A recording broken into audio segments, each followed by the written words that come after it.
What we're going to talk about today is we're going to talk about the targets and setting goals and what our numbers should be compared to what they are.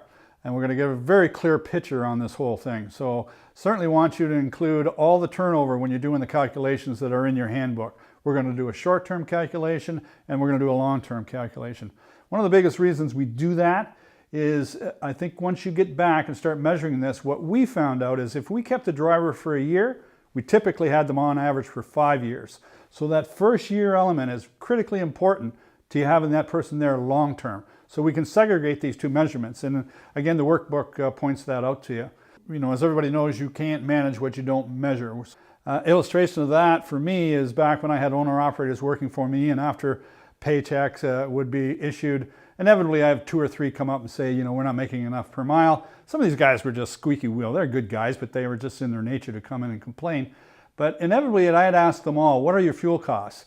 And I'd get answers back like, 6.5 miles a gallon, 7.5, 8, whatever it was. And I would say, very good answer to a question I didn't ask. What are your costs? We pay you by the mile. You don't know your cost of fuel. I got to question how much you know about running the rest of your business. So go away, do that analysis, come back, and then I'll have a conversation with you about it. That's an example of can't manage what you don't measure. As far as the long-term, short-term drivers, your long-term guys, they're going to like that they see this value statement. They're going to like the increased communications. They're going to see an attitude change. Where your short-term people are likely going to say, been there, done that, bought the t-shirt, this is just another company, and when issues happen, they'll probably bolt and run for a while.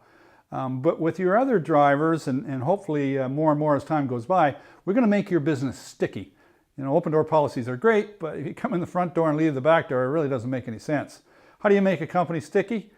By the things that we're doing, including building a sense of community, including drawing the family in, the children, the spouses, through the communication process and other events that we're going to have in the business. So we're going to make it very hard for that individual to just walk away from this sense of community. So part of this exercise and the focus of it is to establish goals, time frames. I tend to think that cutting your turnover in half in 12 months is realistic, but it's not my goal, it's your goal. You folks have to do that. So the call to action is to calculate exactly what your turnover is and to set those goals. Get at it.